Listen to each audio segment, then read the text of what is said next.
Dear friends, so I'm back with another story of Munshi Premchand ji. Name of the story is Motor Ke Cheete. So let's begin with the story. Early in the morning, I finish off my bath and my prayers, painted a vermilion circle on my forehead, get into my yellow robe and wooden sandals, tuck my astrological charts under my arm, grab hold of my regular stick, and start out for a client's house. I was supposed to settle the right day for a wedding. It was going to earn me at least a rupee. Over and above the breakfast. And my breakfast is no ordinary breakfast. Common clerks don't have the courage to invite me to a meal. A whole month of breakfast for them is just one day's meal for me. In this connection, I fully appreciate rich gentlemen and bankers, how they feed you so generously that you feel happy all over. After I get an idea of the generosity of the client, I accept his invitation. If somebody puts on a long face when it's time to feed me, I lose my appetite. How can anybody feed you if he is weeping? I can't digest a meal like that at all. I like a client who hails me with, "Hey Shastriji, have some more sweets." Whom I can answer, "No friend, not yet." It had rained a lot during the night. There were puddles everywhere on the road. I was walking along all wrapped up in my thoughts when a car came along splashing through the puddles. My face got spattered, and then what do I see but my dhoti looking as though somebody mixed up a mess of mud and flung it all over it. My clothes were ruined apart from that. I was filthy, to say nothing of the money lost. If I'd caught those people in the car, I have done a job on them. They wouldn't forget. I stood there, helpless. I couldn't go to a client's house in this state, and my own house was at least a full mile away. The people in the street were all clapping to ridicule me. I never was in such a mess. Well, old heart, what are you going to do now? If you go home, what will the wife say? I decided in a trice what my duty was. I got together about a dozen scenes from all around and waited for the next car. I'd show them a Brahman's power. It wasn't even 10 minutes before a car came into sight. Oh no, it was the same car. He'd probably gone to get the master from the station and was returning home. As soon as it got close, I let fly a rock. I shot it out with all my strength. The gentleman's cap went flying and landed on the side of the mad. The car slowed down. I fired again. The window pane smashed to pieces, and one piece even landed on the fine gentleman's cheek, drawing blood. The car stopped, and the got out and came toward me, gave me a punch, and said, "You swine, I'll take you to the police." I'd scarcely heard him when throwing my books down on the ground. I grabbed him by the waist, tripped him, and he fell with the smack in the mud. I jumped on top of him at once and gave him a good 20 punches one after the other until he got dizzy.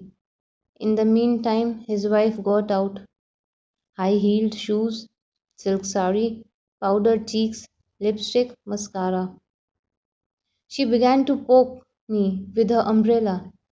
I left the husband and wielding my stick said, "Lady, don't muddle in men's business, or you may get a whack and a bruise, and I'd be very sorry about that." The gentleman found the occasion to pick himself up and give me a kick with his booted feet. I got a real knock in the knee. Losing patience, I struck out with my stick, getting him in the legs. He fell like a tree when you chop it down. Mem Sahib came running, brandishing her umbrella. I took it away from her without any trouble and threw it away. The driver had been sitting in the car all this time. Now he got out too and came rushing at me with a cane. I brought my stick down on him too, and he fell flat. A whole mob had gathered to see the fun. Still lying on the ground, the Sahib said, "You rogue, we'll hand you over to the police." I wielded my stick again and wanted to thump him on the skull, but he folded his hands and said, "No, no, Baba, we won't go to the police. Forgive me." I said, "All right, leave the police out of it, or I'll crack you over the skull. I'd get 6 months at least for it. You drive along and splash up mud and you're blind with conceit? You don't give a damn who's in front of you or alongside of you?" One of the onlookers said, "Arey Maharaj, these drivers know perfectly well they're splashing, and when some man gets drenched, they think it's great and laugh at them. You did well to give one of them a lesson." "You hear what the people are saying?" I shouted at the Sahib. He gave a dirty look toward the man who'd spoken, and said to him, "You are lying. It's a complete lie. You are still just as rude as you are.